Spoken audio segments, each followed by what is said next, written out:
Tuo tarpu teismas nusprendė, kad JP Morganas, Deutsche Bank gali būti paduoti į teismą dėl Jeffrey Epsteino ryšių. Moteris dabar nukentėjusios nuo Jeffrey Epsteino reikaliukų galės teisti su šitais bankais, kadangi jie įgalino bankininkystę Epsteinui, atsiskaitimus ir visą kitą. Labai nuostabus teismo sprendimas. Pažiūrėsime, kas iš viso šito gausis, bet panašu, kad kažkokios tai bylelės jau visai netrukus turi potencialo prasidėti. Tuo tarpu čia tas pats, tą patį Britai praneša, kas įdomiausia BBC. Tai yra tiek Jungtinės valstijos, tiek Britai vienu metu tą patį rašo, kas yra labai įdomiai atrodo.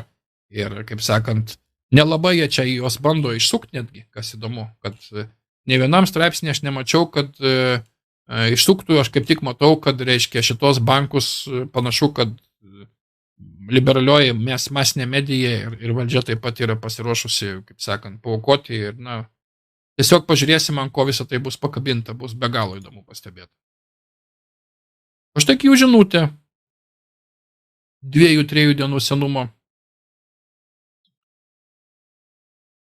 Kas yra Rachel Chandler? Prisimena tokia Rachel Chandler, child handler, mergiotė, kuri užsiminėjo suteniravimu, mažamečių tiekimų šitiem visiems. Klausimai yra štai kokie. Kokių aukšto profilio elitų žmonės finansuoja ir pateikia Rachel Chandler jos fotografijos studiją? Kam šita studija buvo naudota? Kam šita studija iš tiesų buvo naudota?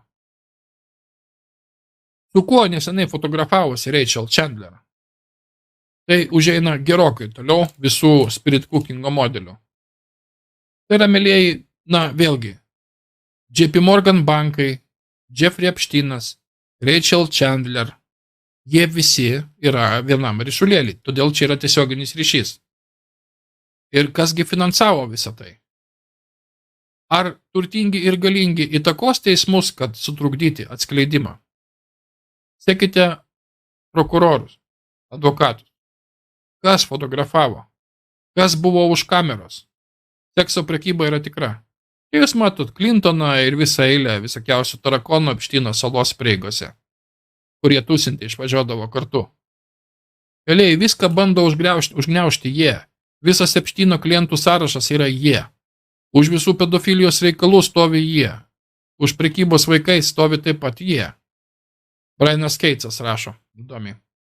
Leiskite jums papasakoti mano teoriją apie tai, kodėl jūs nematėte ne vieno viešo veiksmo apie Epsteino ir Maxwell juodosios knygutės klientus kol kas. Jų sekėjai tai supras gerokai geriau negu tie, kurie neseka jų. Tie žmonės turi kompromituojančius įrodymus prieš elitas, kurios daro tai, kas joms yra pasakyta, arba. Ir visą tai pasikeitė, kada buvo pašalintas Epsteinas. Visas šantažinis materialas dabar pakeitė rankas. Patriotai mylėjai viską kontroliuoja. Ir dabar visiems šitiem kompromituotam reiškia personažam valdžios, kurie nesuvokiamai beprotiškai elgesi. Jie jiems sako, ką daryti. Jie jos varo į šitą beprotybę. O pagrindinių svaro keletą. O visą kitą šutvę iš paskos lekia, akis išdegus ir galvoja, kad čia viskas normaliai. Suprantat, koks šis spektaklis vyksta? Šantažo nereikia prieš visus, šantažo reikia prieš aukščiausias galvas. O tada jos darys viską, kas paliepta, ir visi galvos, kad viskas po senoviai. Žaidimas po senoviai, situacija kontroliuojama, viskas savo rankose, suimta, viskas normaliai. O iš tikrųjų nieko normaliai nebėra.